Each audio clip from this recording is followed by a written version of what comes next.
My goodness gracious.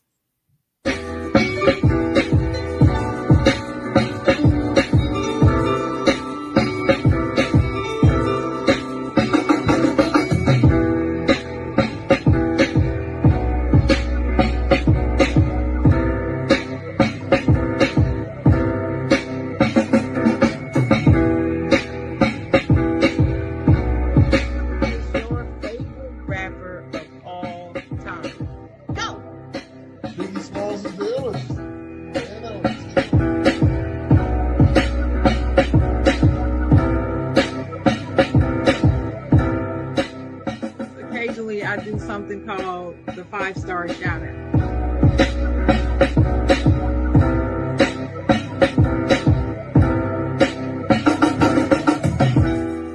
I'm gonna say this line. I'm not gonna say it because I don't believe in it. I don't believe in you can't make a you know what I'm talking about.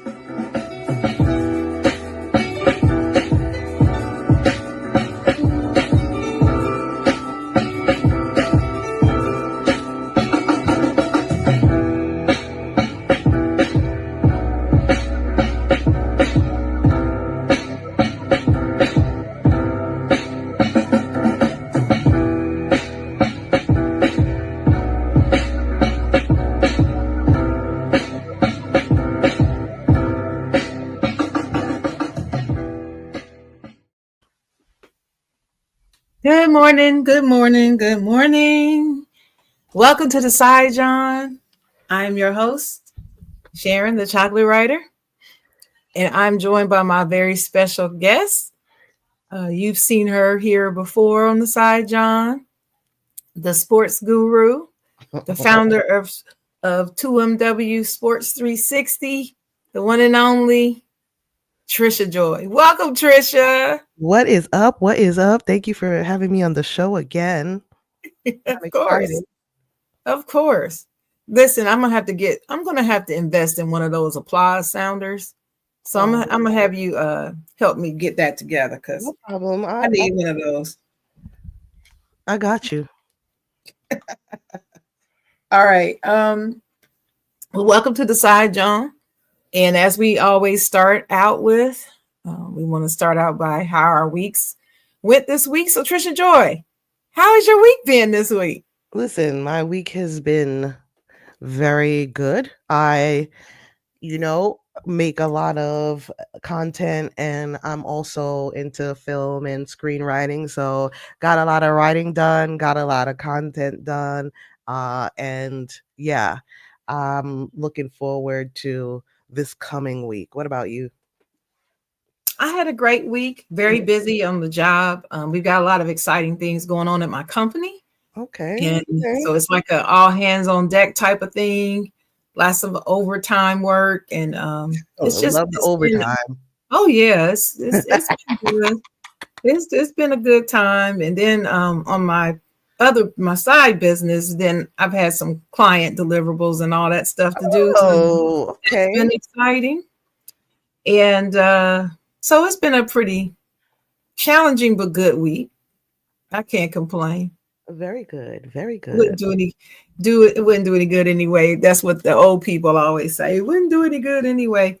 But anyway, so have you gotten a chance to start watching the WNBA? The season started last weekend. Well, I'm gonna have to admit that I haven't gotten to start any games this season because I don't know, don't judge me, El Cheapo. I don't have YouTube subscription.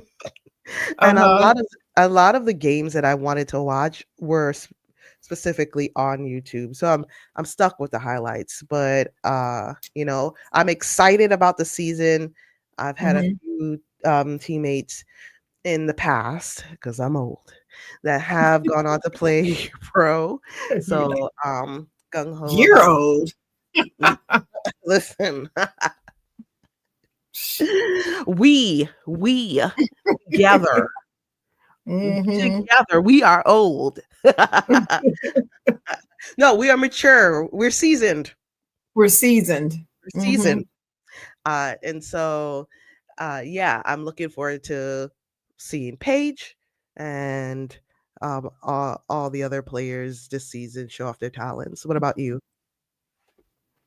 Yeah, I got to watch a couple games last weekend. I got to watch a game last night. Got to watch the Aces and the Oh, Mystics, and that was a good game. The Mystics are coming along. The Aces don't look a lot like themselves as last year, but many of the teams don't because there was a lot of player movement in the off season, mm, and a lot of key players were moved around, and the Aces got affected not only on their starters but their bench as well. oh, So different. yeah. Kelsey left. Kelsey Plum. Yeah. She came to the Sparks. I'm excited. She been balling too, but Yes. she has a chip on her shoulder because I get the feeling that her departure was not on good terms, and so she's ready to prove that she's the one. You know what I mean? She wants to step out of Asia's shadow and be the girl. So Yeah. Um, I agree. And sorry, I'm not one of those girls, but I am one of those girls. She's also going through a lot off the court. Um, still, so well, I mean, I see, don't know that's if the it's part that you know about. See, I don't know about the off the court stuff. I listen, don't know about it. I am not a gossip girl, but we all know that I think she's going through a divorce, right? Or it might be final. Who Well, knows? I thought it was already final. I don't know. I don't know. Yeah. I thought That's it was that's the already part where I'm final, but like, yo, I step in and step out, but it's still like a tough thing to do. It's a new chapter. New chapter, new mhm. team, new relationship situation, single or not, I don't know. I don't follow the dating lives, but yeah, new chapter, new team, refreshed. Have you ever had to start fresh in multiple areas of your life at the same time? Yes, I'm doing it again now. So yeah, I know Mhm. what that's like. It's Yeah, not easy. not for the weak. No, no, not for the weak, not for the people who aren't really committed to doing these changes because you if you have to do more than one at once and you're not truly committed committed to it, you can easily get sidetracked. Really Right. easy. Or lose confidence or because you got to really carry yourself mentally to like get through large changes because you got to get ready for anything, any obstacle. And so not I'm not projecting or putting obstacles that she may or may not have had, but like new team, new relationship, new location, that got to be a lot to deal with at the same time. So Mhm. let's hope that basketball, which probably is a a very prominent thing in her life for most of her life, keeps her steady and she's able to channel all of that into basketball to kind of settle where she feels unsettled. So good luck, Kelsey. Yeah, good luck. Well, she's on my spark, so she must have good luck. She has to have good luck. Oh boy. Oh yeah, my sparks, the purple and gold, Lakers sparks. I'm all about it. I didn't About it. I didn't know you did the package with Lakers and the Sparks, but that's good. I like that. Yeah. So when the W started, I was a Sparks fan, but also the Sting, the Charlotte Sting, Mm, because of just North Carolina, right. and my father's from North Carolina originally, so I always had interest. And Ohio didn't have a team, so it wasn't like there was a Cleveland, at the time. And even if there were, I didn't know it. So Right. if Cleveland had a team, I don't know about it. But anyway, so I followed the Sting and the Sparks and the I've always liked the Mystics and the Liberty. So I had, four teams that I followed. Sparks is always my favorite. And of course, if anybody played the Sparks, I'm rooting for the Sparks. That's just the way I've always been. Now we don't have the Sting anymore. So I still follow the Mystics and the Liberty and the Sparks. Yeah. but Sparks is number one overall. I was happy that Liberty won this season, though. I'm not a Minnesota person. Nah, I feel like that's no. the only New Year. New, oh no, let me stop lying because I'm a Jets fan, but I cheer for the Liberty by by default. I'm talking about You have basketball. to. You're in New York. In I New gotta York, you gotta one. cheer for Liberty, darn it. Listen, I'm not a Knicks fan, but just to qualify to still be a New York resident, I'm picking up the Liberty, right? Like But I you, gotta but you live in Brooklyn, aren't you a Nets fan? absolutely not. You know I'm not. Look. You know I'm not. I was Why aren't you a Knicks fan? I I mean, was a Nets fan. okay. Quick story, guys. So, um, the Nets come to Brooklyn.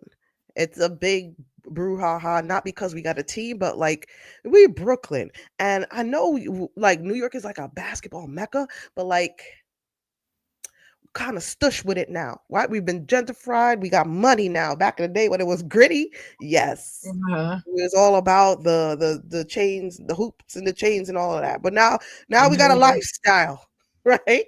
So the So now Brooklyn Nets it's not the same. is not the same. You So mean gentrification has even changed the Nets? listen, Oh wow. that's a different story for a different time. But like where Barclays is, there was no building, right? That was Uh-huh. a train depot. And so the setup of Barclay and that area is there was some displacement, right? So that was Hmm. a whole controversial political habitational like controversy. Anyway, I'm fresh off my NBA team. Why? Because I quit basketball. I quit basketball because Steve Kerr has now retired. Steve Kerr is my favorite player on earth, and I have no team. And I decided to pack it up. I like basketball. It's over for me. And then Brooklyn comes. I'm like, all right, cool. We're doing the content thing. I'm gonna go to Brooklyn because it's 20 minutes away and just become a Brooklyn Nets fan. But guess what? I couldn't do it because Why? because they decided to build a big three. Darren Williams, Kevin Garnett, and Paul Pierce. And I'm like, these people are 90 years old.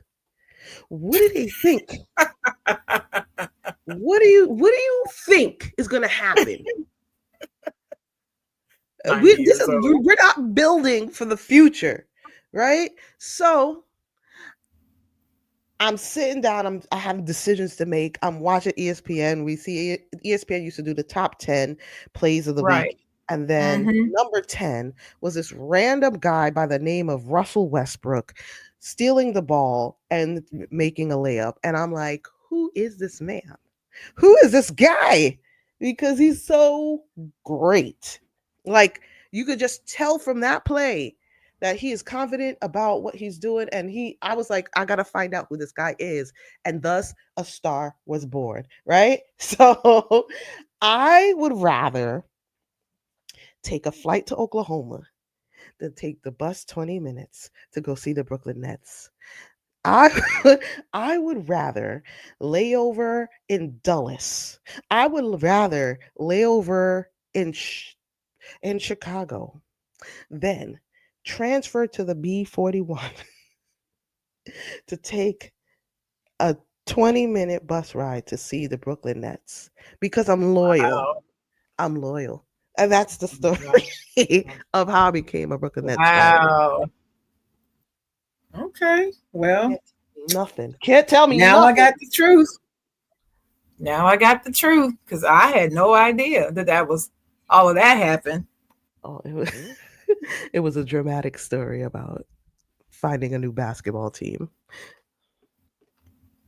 Wow. Okay. Well, since we're talking about basketball today, NBA, you know how we love the NBA. I thought it'd be a good idea for us to talk about a couple of NBA topics. I named this show "The Cappin is Everything." out of hand. The capping is out of hand. I don't know if people can figure out what I'm talking about, but I'm talking about LeBron James and his best friend, Rich Paul. It's just out of hand. You see, did you hear about the comments made by Michael Jordan's former agent? Uh, Did you hear about those comments? I heard briefly, but can you run me through it? Well, his former agent was on a show with some type of business journal show, and they were just discussing things, and GOAT conversation came up, and of course he said Jordan's the GOAT, and then he made some very interesting comments. So I'm gonna cue up this video, and this week the video is going to work much better than last week. So, Okay. yeah, I've been able to practice. So let me see.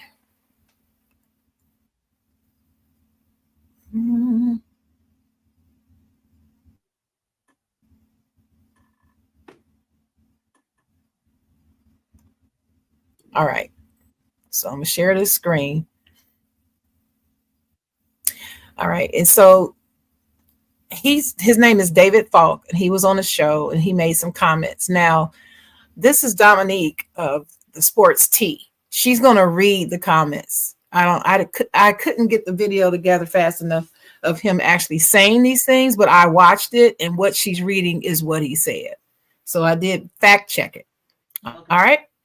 So let's just listen.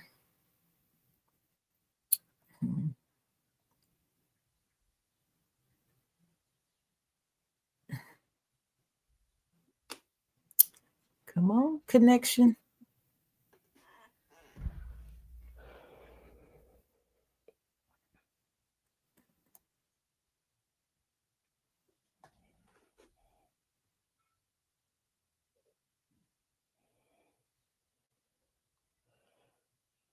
It'll come back.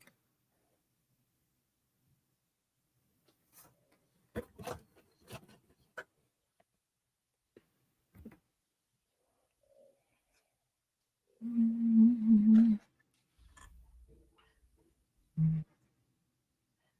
gonna try to put my phone live so my folks on YouTube can hear Sharon again, second day in a row.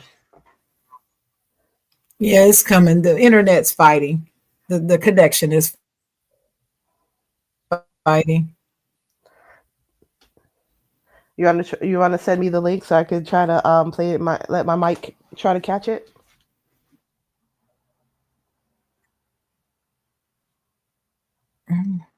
Um, well, let me see. Let me see if it connects. Oh, come on.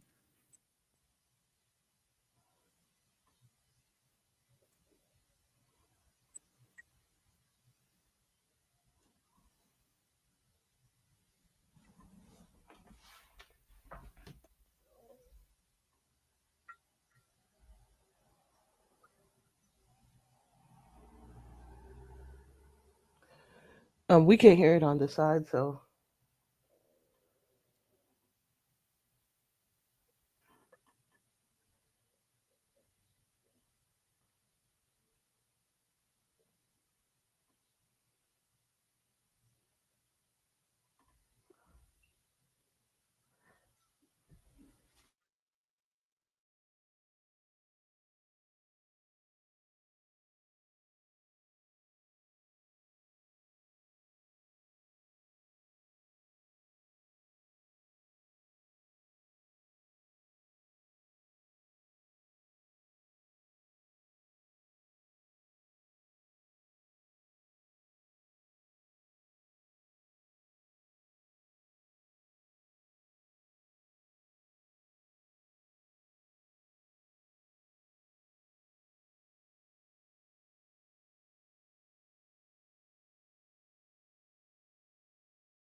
All right. And What did you think, Trisha?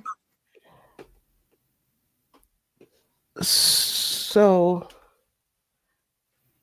it was kind of mute on my end.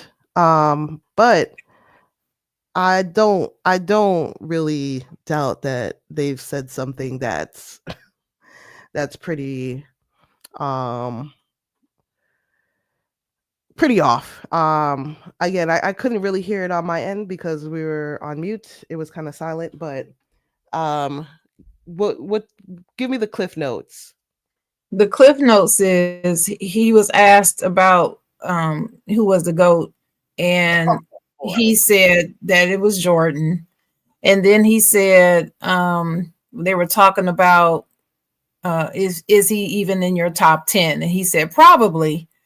And then he said, I really like LeBron, but I think if Jordan had cherry picked what teams he wanted to be on and two other superstars, he would have won 15 championships. Who said that? Who said that quote? David Falk, that's Jordan's former agent. Okay. And what say you, Trisha Joy? Well, um shout out to David Falk for for telling the truth, but I kind of agree. If Michael Jordan was able to cherry pick who he wanted on the team, I'm pretty sure he would have won. He said 15, I would say 16 championships. Like, It would have so been we're a we're lot. It only would have been a hell of we're a only lot. off by one or two, but we're in line. Um, yeah, I he's spot on, and I know that's going to be controversial amongst team LeBron, but it's just a fact. Like, the eras were different, and being able to team up, you could get people on your team, but a lot of players played for the long haul when they joined the team. And that's not a practice in LeBron's era. Having these off summer conversations between players to try to figure out how to get them onto another team to play with you. I don't know if that was a thing. Everybody wants to create their own legendary story, and be the star of that story. And it just didn't happen in LeBron's era. So I agree wholeheartedly. Uh, I don't know if I would call it a disrespect, but I would call it, yeah, accurate. If Michael Jordan had a chance to pick every player on his team, just like LeBron, he would have double digit championships. And that's a fact. I agree with you. I agree with you 100%. Can you hear me okay? Now I can hear you. Can you? Sorry. Okay. Yeah, I agree with you 100%. I think he was being a little Facetious. tongue in cheek when he said 15. But the point is, he would have more than the six he already had, not picking his own teams. And that's the whole point that people seem to want to, not get that, they're stuck on the number 15 when they discuss this. And it's not about the number 15. Right. Right. Right.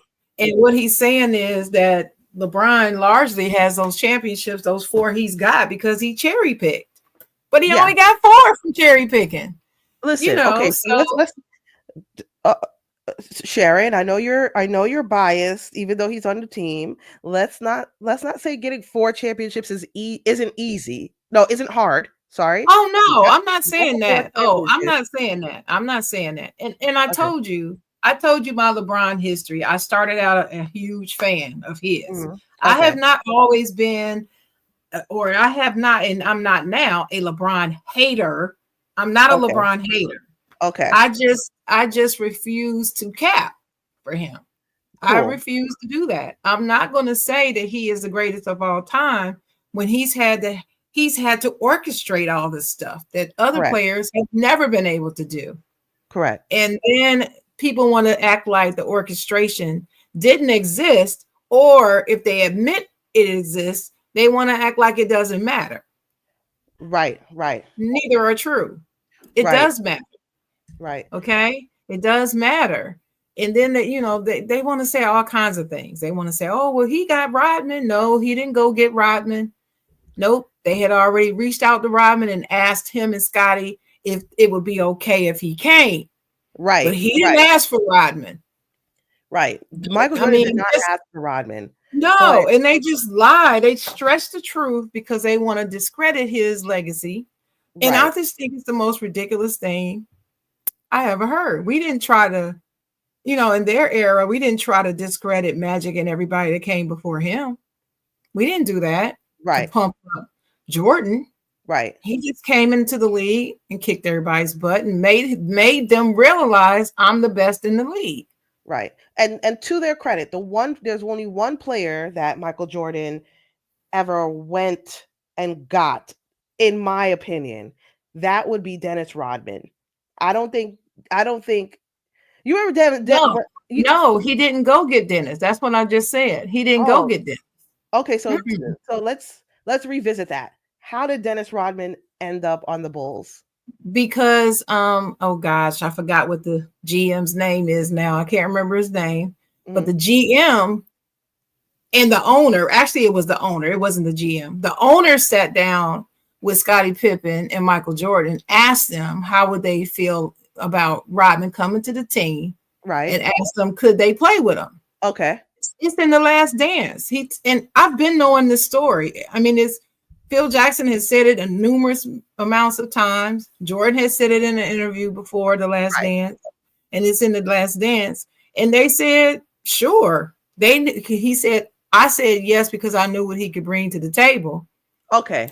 Okay. So And, that's and different. That's Phil different. felt like he could. Phil felt like he could, handle him and all that. And so they were like, yeah. Right. I mean, he's So, coming from the bad boys who they hate. right. So that's why they asked him. He didn't ask them to go get Dennis Rodman. He didn't Correct. call Dennis up.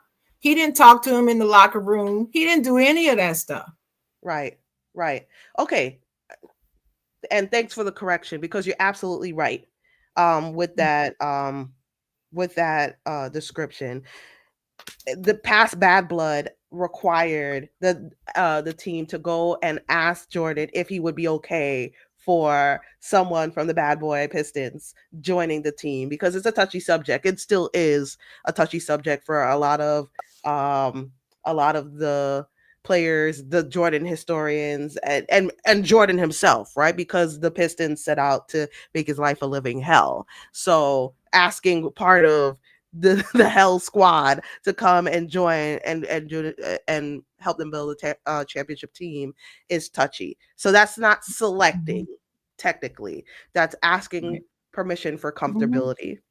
Right. So, Because so he asked the stars. They're the right, stars of the team. right, There you go.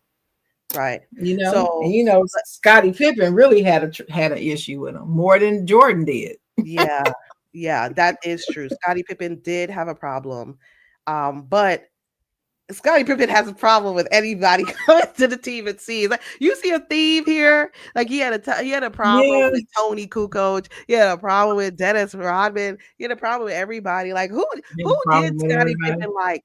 That's another show for another time. But who Right. exactly did Scottie Pippen like ever coming Uh, to the Bulls?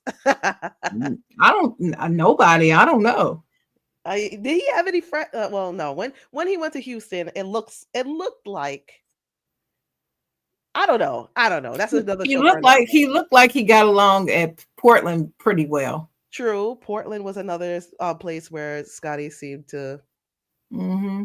He thrive. looked But like he anyway, did pretty well there. But anyway, I sorry want for to get side into that. this as another part of this. I Uh-huh. want you to hear what Rich Paul said in answer to what he said. Now, everybody knows who Rich Paul is. Rich Paul, best friend LeBron James, also Clutch Sports owner, agent for LeBron and many other players in the league and outside of the league, right? So I Do want to do share. do you want me to play it from my side? I could just put my mic on the keyboard so you can hear it.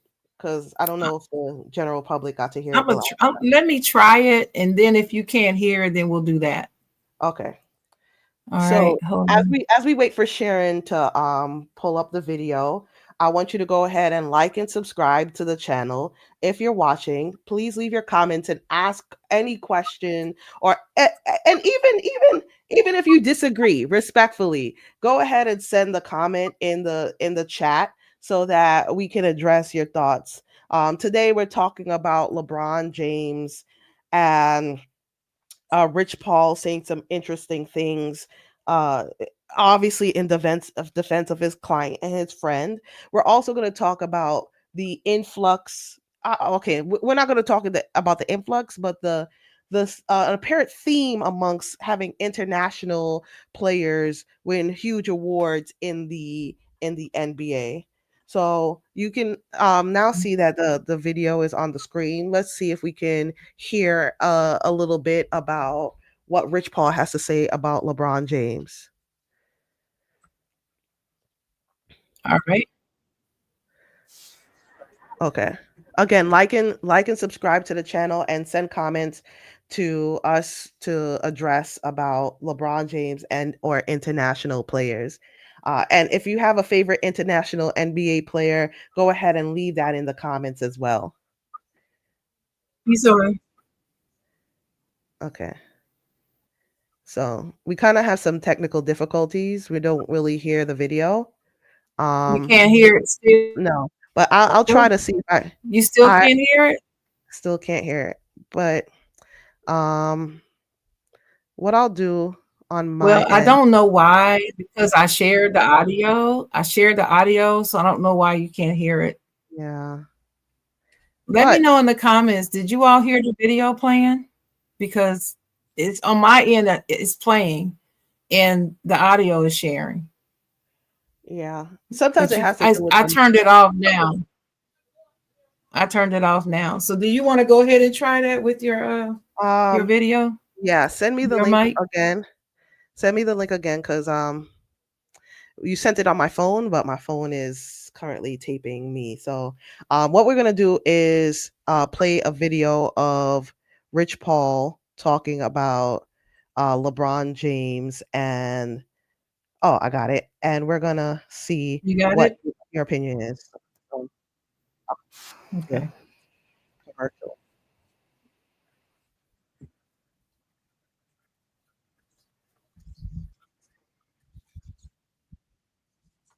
Okay. Let me know if you can hear it. I can't hear it. Okay. So it's just a thing about playing videos from YouTube. So you're gonna have to give the summary. Maybe they're stopping it from playing for copyright issues. So Maybe so. Okay, well, I'll give you a summary of what he said. mhm, He said that so I read to you the statement that David gave about the cherry picking. And okay, he said made a comment about the cherry picking saying, well, this is coming from a guy who also was able to cherry pick clients because he had an influx of coaches just giving him clients when they came into their college program, like Coach K and oh gosh, oh God, what's his name? Dean Smith and others, right? right, So he said, well, he's a cherry picker, and you know, somebody that's a cherry picker doing that is talking about LeBron being a cherry picker, and basically he's trying to say he's trying to call BS on it, right, right? And that's the example that he used. He took a sports agent and compared it to LeBron cherry picking teammates to win championship. hmm You see what I'm hmm saying? yeah, Just to try to discredit the messenger. right, But of course, he did not discredit the message because he can't. We all saw it with our own eyes. right, right, right. Um, I I don't know where to start. Like the cherry picking. Mm-hmm. Hmm. Like, and we touched up upon it a little bit earlier. I LeBron LeBron had a interesting situation coming into this league where he was afforded all of these flexibilities. Um Mm-hmm. and his crew, which Paul is part of his crew, was also a part of the package. And in order to get certain things rolling, it had to happen. I also don't want to discredit, right? I don't want to start out discrediting Rich Paul either, right? Because no matter how he started, he did learn the business along the way. Even though LeBron is his handed client, like, he other people had to kind of get get or jockey for position for a prominent client like that. He got him. But Right. he did learn a lot about the business, and it led to a Mm-hmm. lot of his current success as well. But yes, He in the did. yeah, in the terms in if we want to be real about things that are handed, things that are given, yes, they were handed and given a lot. And yeah. But what is your thoughts? Because you see, I know you got like Steve coming out of your head right now about the situation. But what is your thoughts? Well, my thoughts are it. His success has nothing to do with the conversation. He is Mm, successful. He's credible. right, He he has struck some of the most impressive deals since he's been an agent that I've absolutely, seen an agent do. I mean, he's Drew Rosenhaus level. right, Seriously, and he's been at it a lot less time than Drew has. right, And if I was an athlete, or if I had a child or somebody that was an athlete, it would be a toss up between him and Drew for me to tell him to right, go to. And depending on the sport, if it was football, I probably would go Drew. In basketball, I probably would go Rich Paul. Because right, sports, I probably would. Okay. So this is not, like a personal thing against him. I think he's great at what he does, but this capping that he does, this media tour where he just goes out and goes on show after show after show with the same talking points, and he makes sure that he says the exact same sentences on each show the hmm, exact same way. That's a media ploy. yes, We're both in marketing. yes, We know that. Excuse me, that's a marketing ploy. mm-hmm, And so hmm, for him to just try to discredit David was it was just he looks like a fool, really. He right, does. Because the people who are watching can see right through what he's trying to do. right, right, right. And Uh, Control the narrative. That's what he's doing, controlling the narrative. and David was right, and David was telling the truth. I mean, he's ain't no telling how many championships he would have won. It's the same argument that people say if Jordan had never retired those 2 years in between, he might have won 8 championships. He might Right, have. right, right, And given the tea leaves that we all can see, it's likely that he would have. right, But then the people who hate Jordan always say, nah, you can't say that. You can't say that. Well, yes, I can.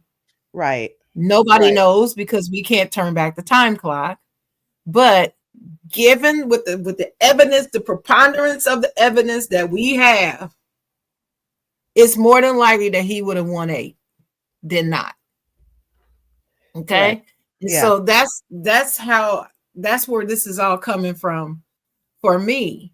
He didn't have the opportunity to do all this cherry picking coaches, doing all that stuff. If he was able to pick the coach he wants, he would have never retired at the end before he went to Washington. He never right. would have retired after the 98 season.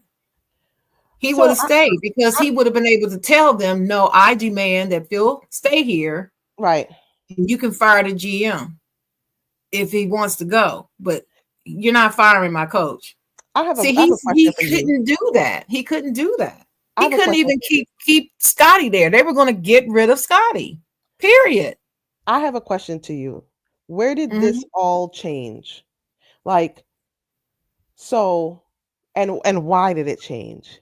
And I'm not even like expecting you to even know the answer because you bring Oh, up I a know good the answer. point, I know the answer. right? And people are not gonna like it. It Where started did with LeBron. It started with LeBron. And it really? started Okay. with, and this is how I clearly know it started with LeBron. Okay. You do remember the Andrew Wiggins story, right? Yes. He Yes. was to be drafted number one. Cleveland was supposed to get him, and he told them no. So what did they do? They drafted Andrew Wiggins and traded him. They didn't. He Mm. didn't play one day in a Cavaliers uniform. I Do have a you question. remember? You Yeah, yeah, remember yeah, this, yeah. I right? remember that. I remember. And this right here, that right there, messed with Andrew from the beginning. A lot of people feel that way, that it stunted his maturation. I don't know, but I know he didn't like it. It didn't make him feel good. I can tell you that, because Right. he was actually looking forward to having the opportunity to play with LeBron James, who everybody's been talking about. And then you do that. Why would Cleveland do what this dude just got in the league? He just got in, so he doesn't have this resume. He hadn't earned the right to do that. This was early, but that's what he did. Right. And that's So where it started. After that, that was it. so after you're saying after they allowed LeBron to dictate where Andrew Wiggins went. No, he was able to dictate where he went so he can get who he wanted. Okay. See what I mean? It wasn't just about him being off the team. Right. He had to go to Minnesota so he could get Kevin Love. Okay. Okay. So you're talking about the second stint with Cleveland. Is that it? Mm-hmm. Okay. Mm-hmm. So, but I'm specifically talking about the change where players accepted who their GMs got versus players becoming assistant GMs and dictating what players came, That's right? what I'm talking about. That's You when think he did it. That it started with him. I can't think of any other player before him that did that. sorry about that. I can't. And I've watched as much NBA as you. I don't remember it if it happened, but I have never seen a player, an organization just do whatever a player said to do in that fashion. Now people want to say Magic did it back when Mhm. he said you got to fire that coach and Right. all that. No, the coach was going to be fired anyway. Right. It wasn't that he demanded it, even though the owner and the GM said no. And then he went and demanded it and said, no, it has to be this way or the highway or whatever. It Right. wasn't the same. It's not the same. They did in Cleveland, they did exactly what he told them to do. Okay. And Gotcha. that wasn't the first time. He I kept doing it. I am I'm gonna say that's a good point. Um, I think it may have started a little bit earlier though. Like I distinctly remember when you remember when Kobe asked for a trade Yeah. and kind of threw Mhm. I felt the uncomfortability within even the media about him actually leaving the team that they thought he would always stay with, and Mhm. Mhm. I don't remember the circumstances of Kobe demanding the trade, but I remember that Mhm. I Oh, mean he whatever did. he wanted he got catered to for that, He right? demanded the trade on the air by phone. Right, right. I He remember They that. actually recorded it and broadcasted. He demanded the trade. He was in talks to go to Chicago. He Okay, was going to go. okay. That still is not the same as you do what I tell you and go get this player and you go get True. this coach and you get rid of this coach because I don't want to play with him anymore. True. That's not the same. He said, get me some help. He had Right. gone through years. He had Smush and Kwame. Come on. I Right. mean, Right. he had years of bad teams and they weren't looking to get any better. Right. That was the ineptitude of Jeannie Buss's brother. Right. And he just literally ruined the Lakers for that period of time. It wasn't Kobe ruining the Lakers. It was him. It was his poor decisions. And that's the reason why she ended up taking responsibility away from him. Okay, gotcha. All See? right. So So I that's think you're right. different. I mean, That's different. People love to compare that, but it's not the same. okay. So I think you might be right then. I can't think of another example where everybody moved for a particular player prior to that. Um I I I I'm trying to see if it's a little bit earlier. So let's go back to the Spurs, right? So Tim Duncan comes in the league and he's with David Robinson and they kind of put together this super team for Tim Duncan to succeed. And I guess in that case that's not may have not been Tim Duncan demanding that or them not pandering to him. So you just might be right. I'm trying to go back through NBA history where I've seen massive moves made just for a particular player to succeed. But you're right. I can't really say that Tim Duncan or anybody associated with Tim Duncan demanded that super team being put together. I can't say that the first example that I gave with Kobe demanding a trade was similar. So yeah, you might be right. But just to touch on that, I feel like Andrew Wiggins should have put that chip on his shoulder rather than the assumed alleged like depression that kind of put him into. But every player is not the same, and most players Mm-mm. would have took that and been like, oh, so you don't want me to play with you? Well, we'll see what I do. You know what I'm saying? At least that would have been me if I could play in the NBA, but I'm not a guy. But you know what I'm saying? I would have had a little chip on my Yeah, I shoulder. know. I know. I know.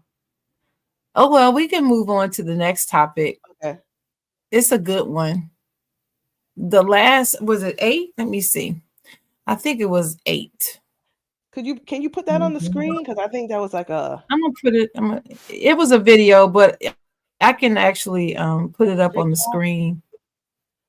Oh, I thought it was a screenshot. No, it's an actual video, but what happened to it? Mm-mm. Again, while Sharon gets the image on the screen, go ahead and like and subscribe to the channel. Allow uh the likes and subscriptions keep them going, and they're putting in some heavy effort to make sure that you got some hot sports topics and general topics, but today we're talking about sports. So for the All people that right. are just So the last 7, what is it? 7? 7 MVPs in the NBA have been international players, not okay, American born. Okay. so So let on me let me first take, they discussed it on first take, and Jay Williams just obliterated the players in the NBA, the American born ones. And basically the last thing he said was that they've become complacent, as it says mhm. on the screen. They've become complacent, and those international players have come over here and practically taken over. And Okay. then they asked everybody to comment on what they thought about it. So, what So is your take on it? okay, and just for some people that are listening and they're not seeing, I just want to describe the image that Sharon has on the screen. And she said, as she said, in the last 8 years, the MVPs of the NBA have been international players. Giannis won it twice, 2019 and 2018. Joker won it twice, sorry, 3 times, but the right after Giannis, he won it in 21 and 20, and beat in 22. We gave it back to Joker in 23, and now SGA. I'm not complaining about that one because SGA is on my team. SGA won the NBA MVP, Mm-hmm. and the question is, what the hell is going on? Mm-hmm. Yeah, it's appearing Uh, on the show. It's on the show screen. so I could see it.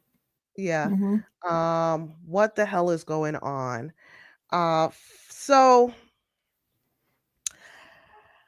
I can't say that there aren't any US born NBA players that aren't working hard enough. I can't say that. But uh, one of the reasons that I want to say that the last 8 MVPs have been international perhaps could be because we spent a lot of time washing down the US born players to prop up only one, which is LeBron James, right? And because of that, we actually can't really even point to another player that we could back as as MVP of the NBA. So all this time soaking in LeBron James and saying, okay, LeBron is the best at everything. And I'm not saying he got MVP every year prior, but like we spent so much time focusing on LeBron that we didn't focus on any other players. Okay? Um and so we just did a show yesterday, Sharon, Mm-hmm. um and we talked about how everybody's shocked about the Pacers. Nobody sees Tyrese Halliburton coming, right? Nobody sees all these because we're not paying attention, right? So we've lost attention to our own players from the US. And not to say that, hey, US players are better than international. They all play in the same league to me. So I didn't even think to separate US versus international. But I think it's because we're not paying attention to all the other players. What is your Well, opinion? I'm not sure about the attention, so to speak, but I do agree that our players were complacent, have gotten complacent. And just like Jay said, he's not saying, and like you said, I'm not saying that all the players are not working hard.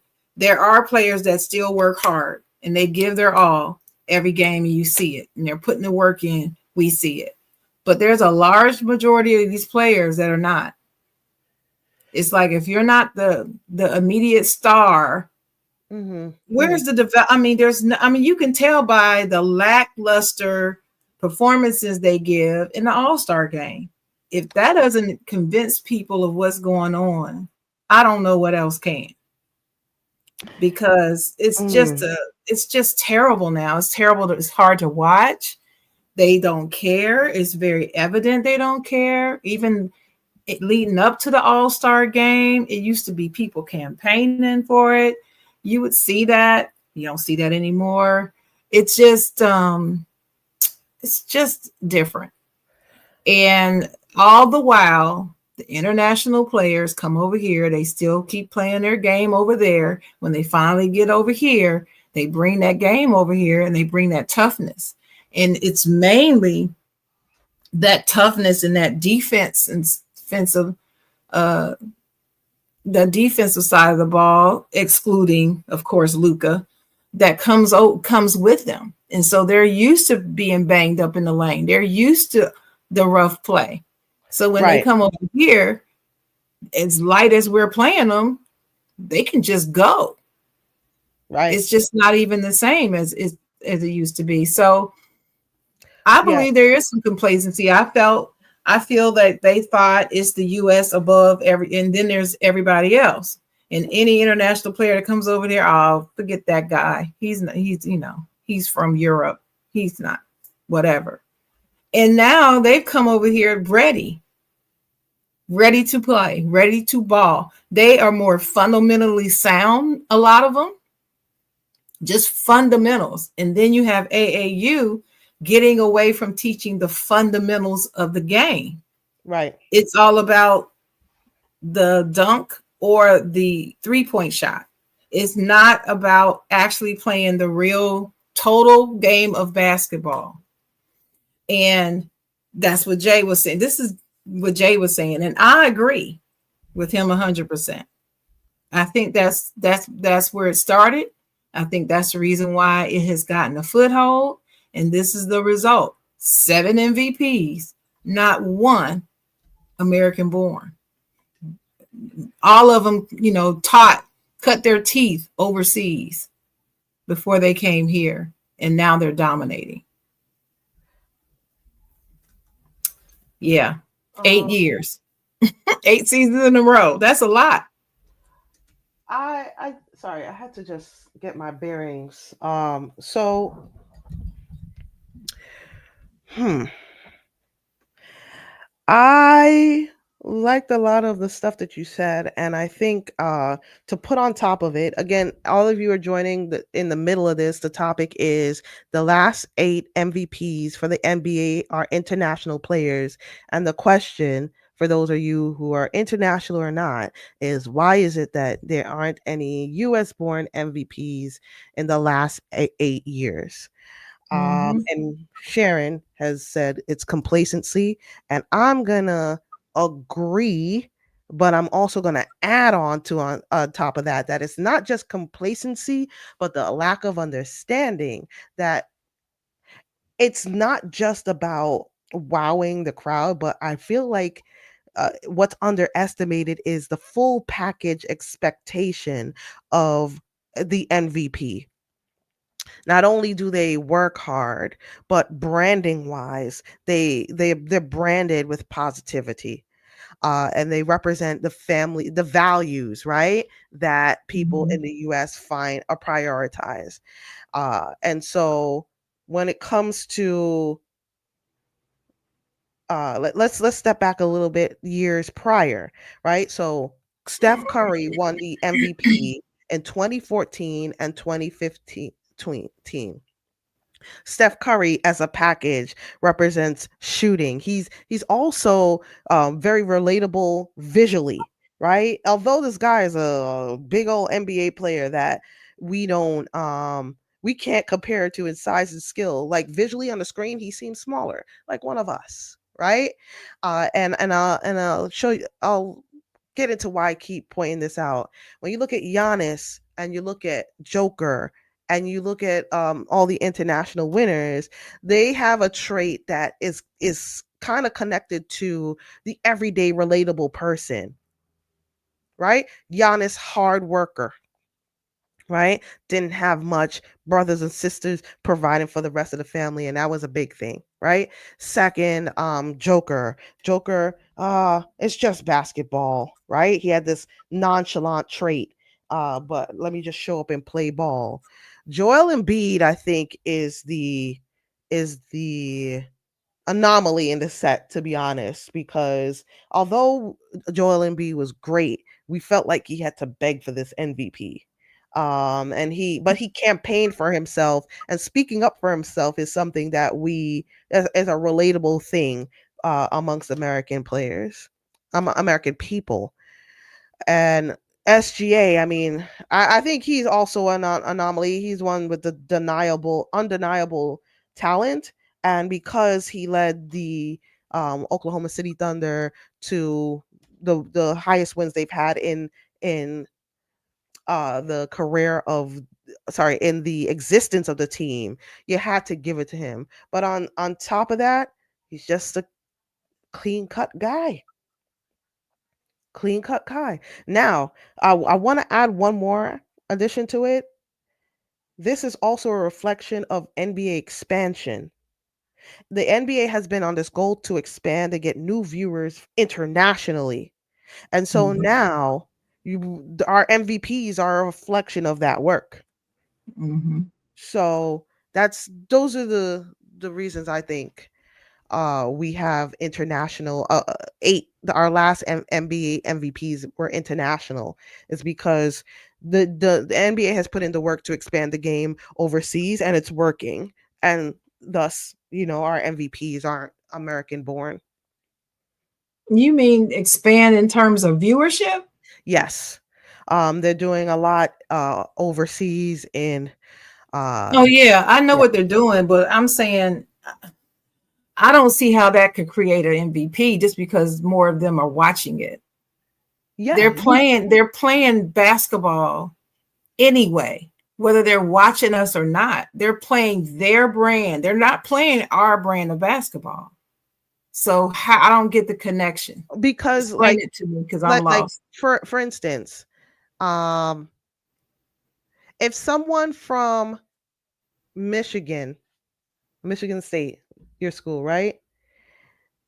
One day got up and said, "Okay, I'm about to play rugby," and he was the best rugby player in rugby. You wouldn't start watching rugby? You wouldn't check out what he's doing just to say, "Oh, snap! One of our guys is running the show in this thing," and get more interested in even checking out a couple of his games. Yeah, I would. So it's the same thing. If you put in if you say, hey, um Giannis from Greece or the EU is interested in sorry, the best player in this American league, you're gonna get more draw. And not to say that NBA or basketball in general isn't a big, huge sport, but a lot goes there's a lot with representation.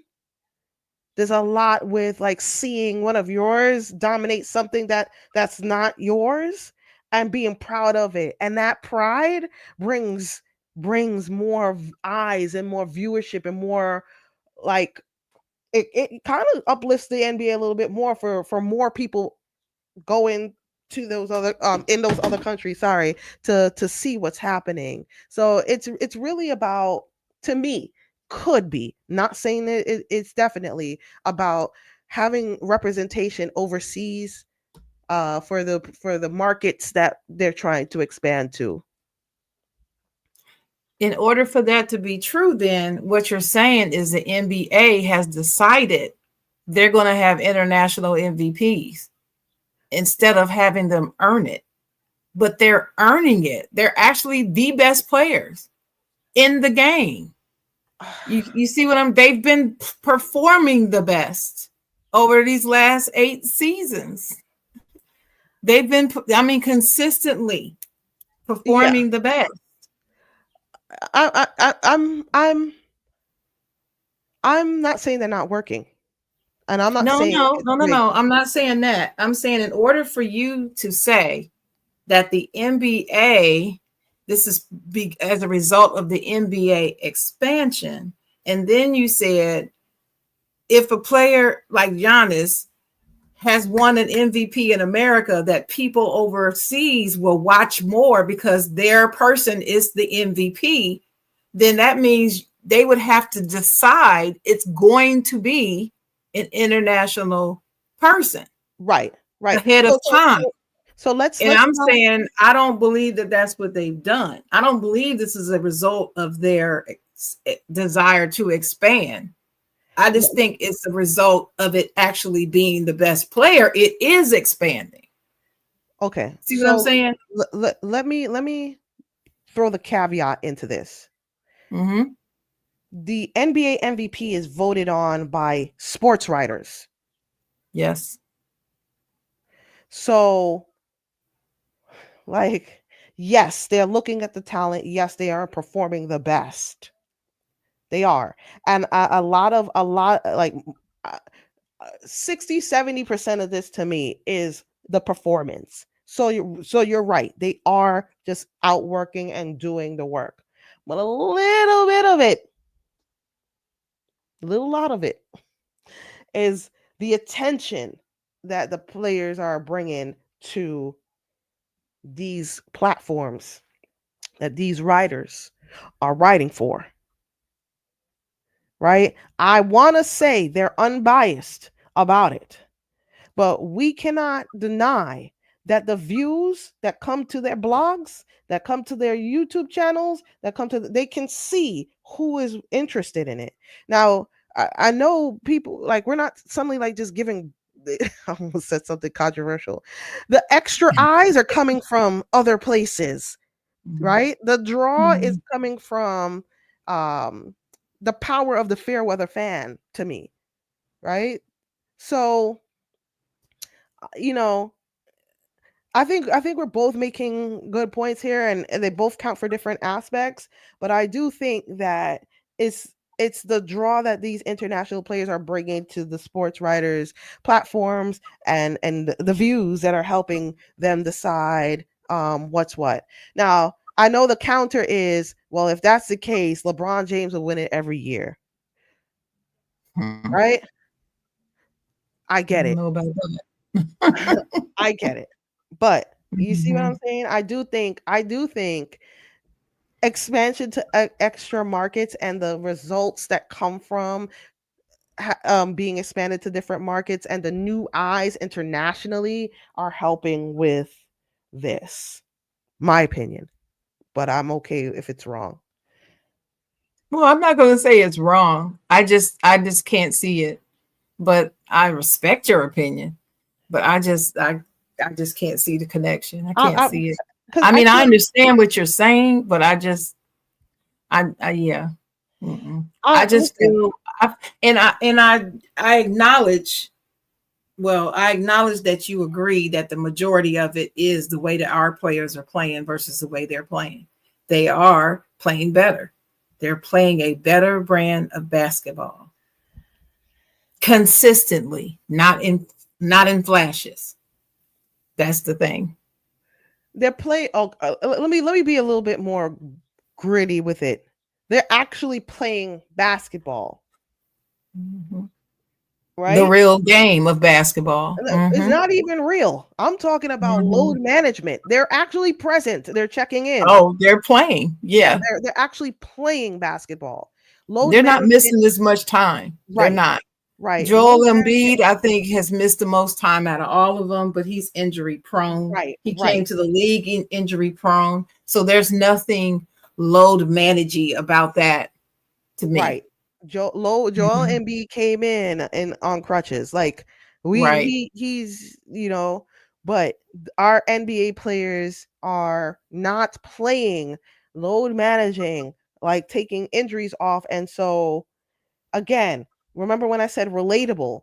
Us people consuming the NBA have to go to work even when we're sick, even when our leg hurts, even when our back hurts. And so when we see the players that go in, even when they're sick, even when their back hurts, we're going to vote for them. True. Now, as a person that's born of immigrants, that is a thing for international people, Hmm. no matter what. Doing and because you the type got and go into 8 jobs too.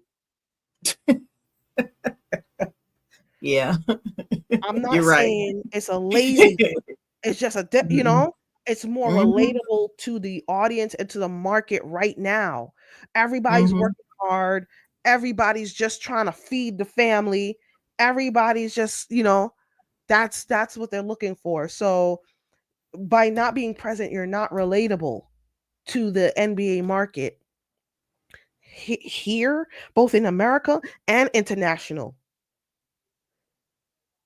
So that's the reason why the last 8 MVPs have been international. We're not that our I I can't remember. I'm joking, by the way.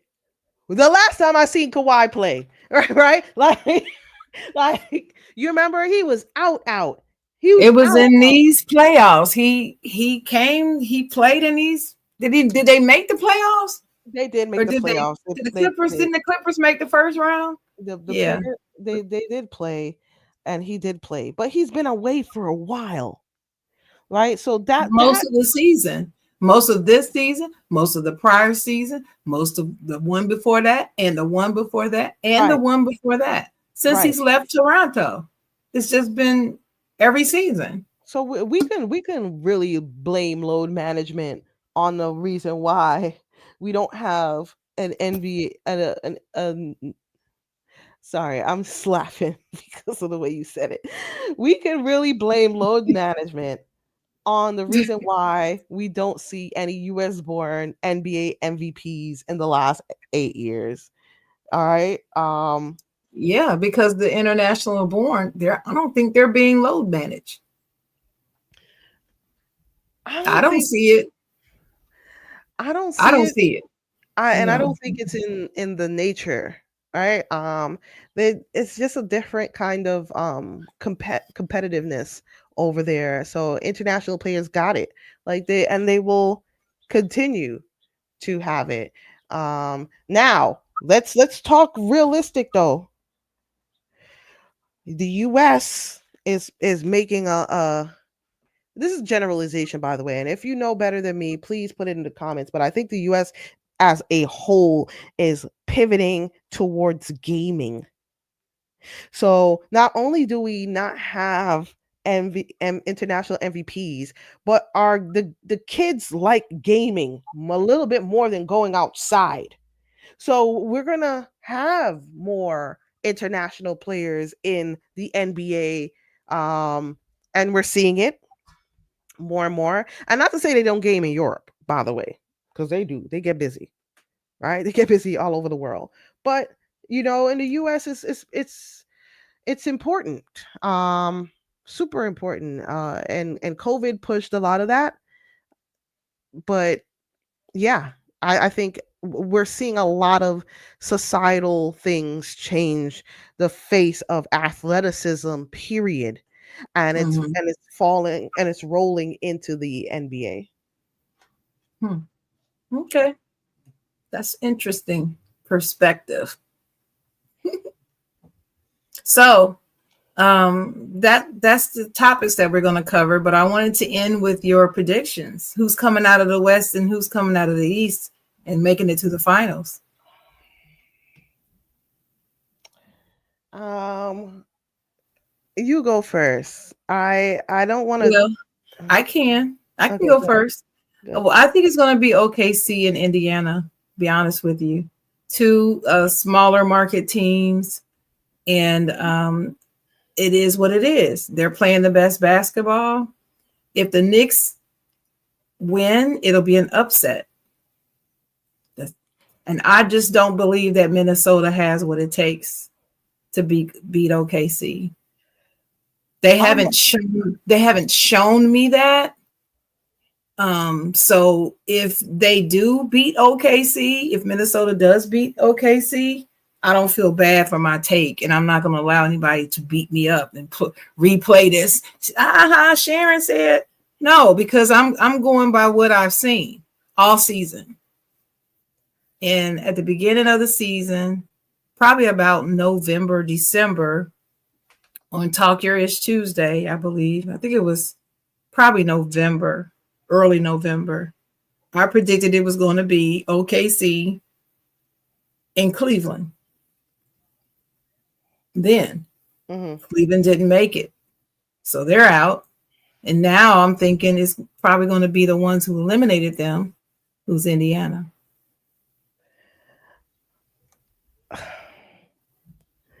As Your a hum, answer? as a humble Oklahoma City Thunder fan, I'm gonna say Oklahoma has to come out the West, and they will. As far Mm-hmm. as the East, it's looking like the Pacers are coming out of the West. The Pacers are coming out of the East. Sorry, and I'm distraught. Not because I not because I don't have any respect for Indiana. I'm kind of indifferent on them, but I believe that it would have been a better show if it's OKC versus New York. Now, like you It said, is. we have two small markets that are going to play for Mm-hmm. the NBA championship. Mm-hmm. Shout out to that, because it's hard being a small market team, but now you're showing players, hey, come over here because it's possible. But we will have to watch this NBA championship on Tubi, right? This is this is No, no, it will be broadcast on the network. It will. I hope so. It will. we might have to fundraise and help get that You silly. and get No, it NBA won't be that bad. Do national you championship. remember? Do you remember that? I never can remember the year. It Mm. was San Antonio versus Detroit. Oh yeah. San We talked Antonio about that won, of last course. night. Oh. Yeah, San Antonio it won. Came, That's Malice in the Palace it year. was the most boring. That was the most boring finals I have ever witnessed. Right. The most boring, and the ratings still did pretty good, Yeah. pretty good, Yeah. but I it was mean, boring. listen, So I think people are going to be so excited about OKC winning, winning one for the first time because there's not when you discuss basketball with people all over the country, I have never heard of anybody say they hate OKC. I haven't heard that. I have heard them say they don't follow OKC. They're or kind of there, but they they don't root against them. They're okay, but I haven't heard anybody say, I hate. But I've heard people say, I hate all the rest of these teams, Minnesota, Indiana, and of course the Knicks. I've heard it. So it's like, I think a lot of people, even though they wanted their team to come out the West, I think that OKC even has a lot of indifferent fans behind them to win. And they're likable. They're a young team. They don't have big names. right. Shea is the biggest. And OKC. look, people are just now learning how to say his name right this season. You Yeah, know? and I'm an OKC fan, and I'll be like, yo, let's go to SGA because this is a lot of letters. But but Right.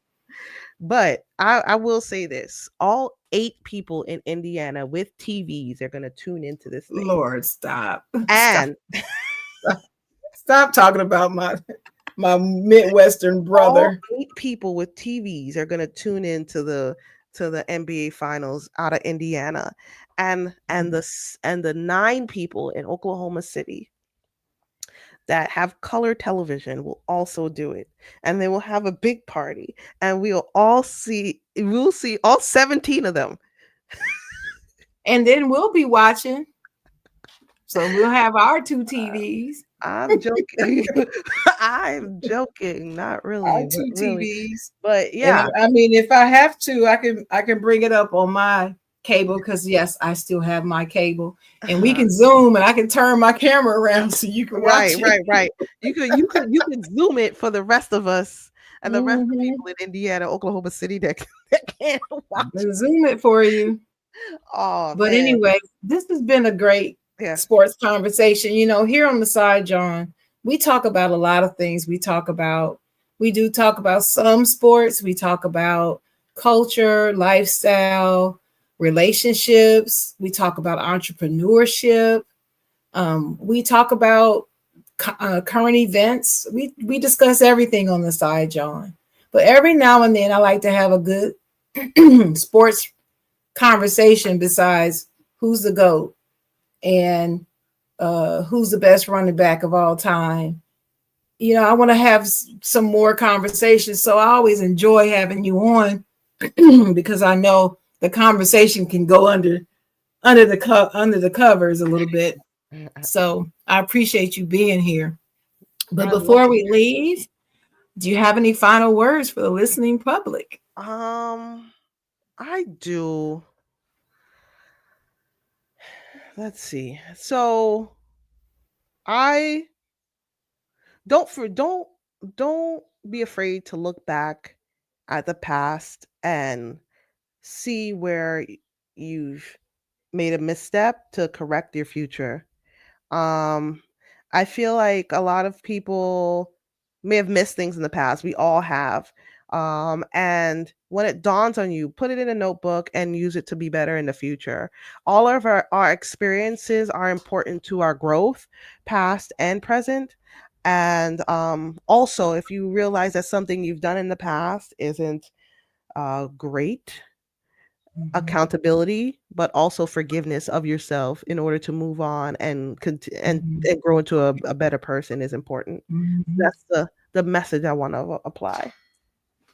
All righty. Any words about your book? Oh, okay. I listen, guys. I got a couple of books, but they're right here. Hold on. I'm holding. I can't bend. Okay. As you guys know, I love sports and I have two sports sports books that we've published over the last years. Both are available on Amazon, right? I Mhm. have one called Dad Lost a Sports Bet, right? This actually was a book that started out as a joke because, as you know, me and Sharon, we are in a lot of sports groups, and people say, "I bet this, I bet that," and so my thing was like, "You gonna lose," and here is a coloring book associated with that, but it has a positive uh, um, direction because even though you lose, it's still just sports, and your family will love you. Especially your sports family here online with the Side Joan and W Sports. And my most recent production is Passport to Play. This is for those families who are getting ready for a vacation and have kids that they are bringing on the trip. Passport to Play is a coloring book that allows your children to experience sports around the world. And we talk about sports in India, Australia, China, even the USA basketball. We just talked about that.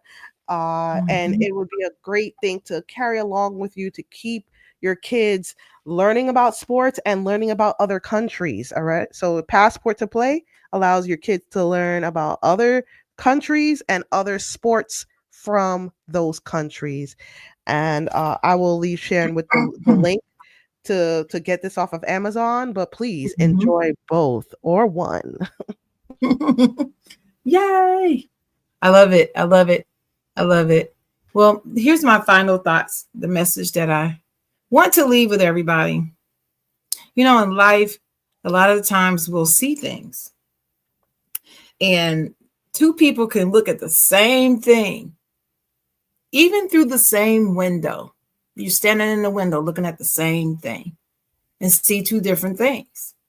And those two different things can be based upon your predisposed thoughts, Mm-hmm. what you already thought. It could be based upon cognitive reasons, your ability to interpret things or not. Mm-hmm. It can actually be physical in terms of your eyes and what you actually see. And you may think you see something that's not quite clear, and you think you're seeing it clearly. A lot of the times we look and we think we see something and we think we know, and we swear by it and say, that's it. And there's nothing you can do to change my mind. That's what I see. And there are some people out there that don't want the evidence to disprove what they see. So here's what I'm going to leave with you. Whenever you're dealing with somebody, especially somebody that you think something negatively of, think about it in your heart, whether or not that person means anything to you or not.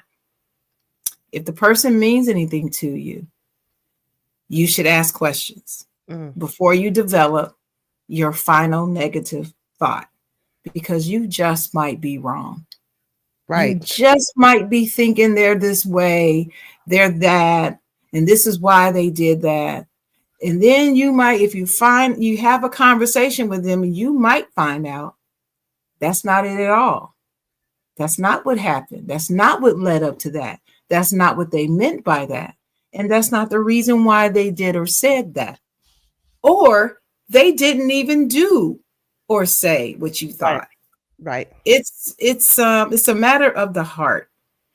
If you care about them, take the time to ask more questions before you reach a final conclusion. If you don't, then you have the option to do one or the other.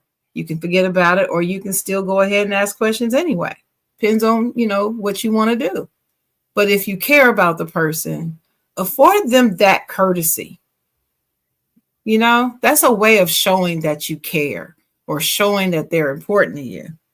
Because who would want someone to think a whole list of negative things about them that they love? Who Right. would want a person that they love to think all these negative things and especially not know it? And then all of a sudden, they're listed to you and you have no idea where it's coming from. That is not a good feeling. And I challenge you to never do that to people you love. Always ask questions, talk about it. You know, my partner Dennis, he's traveling, so he's not here, but he'll be back. He'll be back in 2 Saturdays, I believe. And one of the things we always talk about is the importance of communication. And I am always talking about how important it is to have good communication.